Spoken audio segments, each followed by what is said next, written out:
be sure to comment me. Let me know what y'all want to hear more of, see more of, and what y'all think how I can improve this more.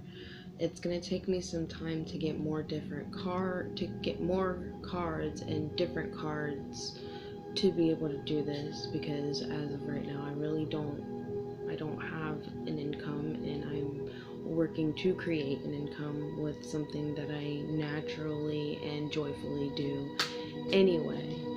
So, and I really like listening to my music and doing my YouTube channels and expressing myself, and just I find myself always going to reading tarot and to go into my oracle cards and to just sit here and talk with the universe. Really, this is what started my whole oracle reading, is me sitting here using the cards to talk with the universe, basically giving the universe a way to be able to speak to me, because it was hard trying to listen when you're listening to feelings and can't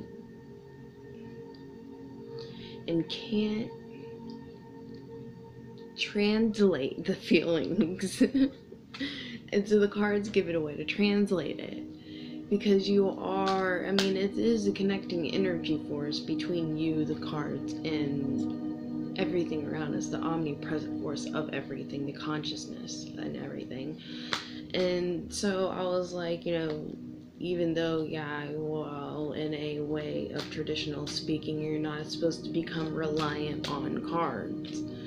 But I have found they have helped me be able to make certain choices to better my life in a way, and to be able to think things in a more peaceful way.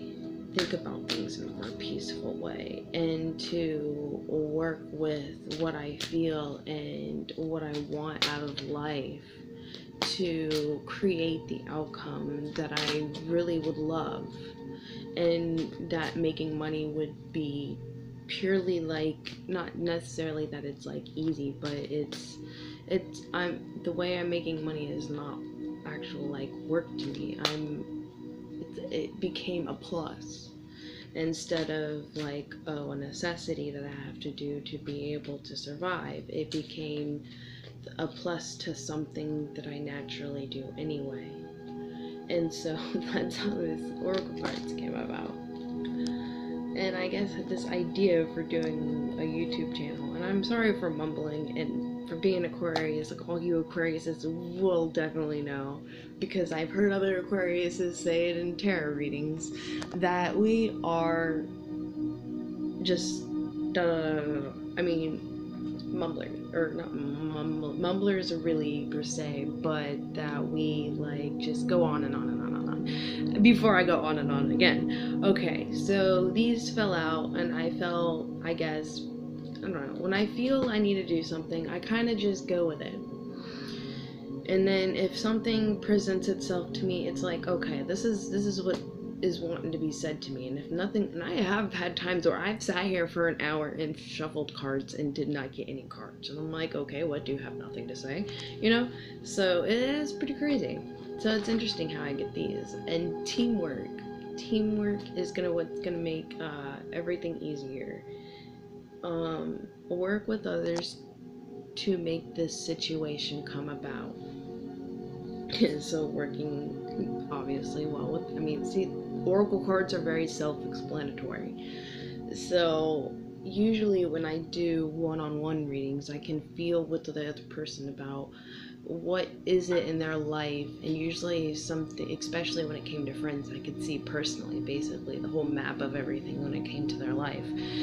And these just kind of help verify that certain things that I was able to observe from being a third party, an observer, So it actually made it quite easier to be able to be an oracle reader.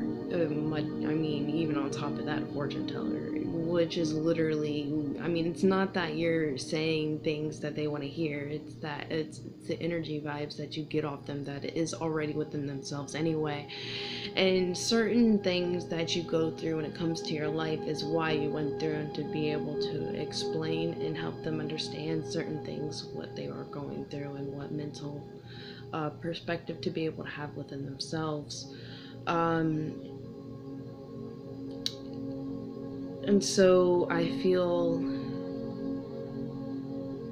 a lot of what this has brought me to is the fact that I'm a little bit afraid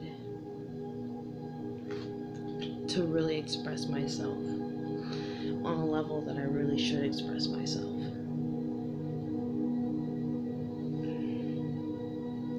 Because we are so structured to have to believe a certain way that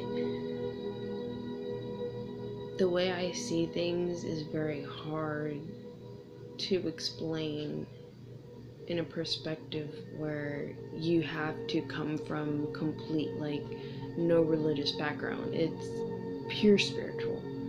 And it's not like, oh, light, pure spiritual, and there's no, like, darkness within it, and this, that. No, it's like to the nit and gritty pure spiritual.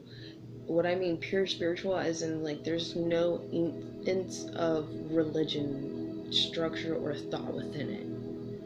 And I feel this is a lot of what the universe and the divine energies and spirits have been communicating with me about, is that that's why there's really no good nor bad, and it's all the intention on that person, whether it be good or bad in itself anyway. But the purification, or this bottom line of it, is that it can't be one or the other. It is what it is in itself of what it is. Like, the universe is everything in everything, the oneness of everything, the omnipresent in everything. Higher power, I guess what Christians call God, but I don't use that because that would bring a specific kind of thought of religion within it. So, and then I call it divine energies, which is why I don't call it angels, but I do accept the whole angel factor because that's how humans see divine energy, divine vibrations, their name as an angel.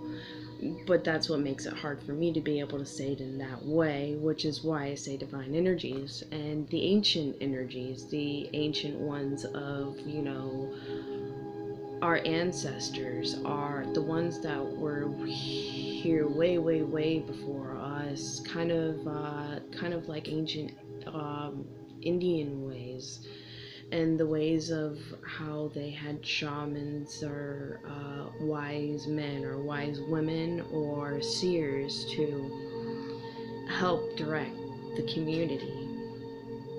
And I went through that, and it was very heartwarming experience. It was very tough and very mentally hard work. Oh, my little unicorn speaker is dying.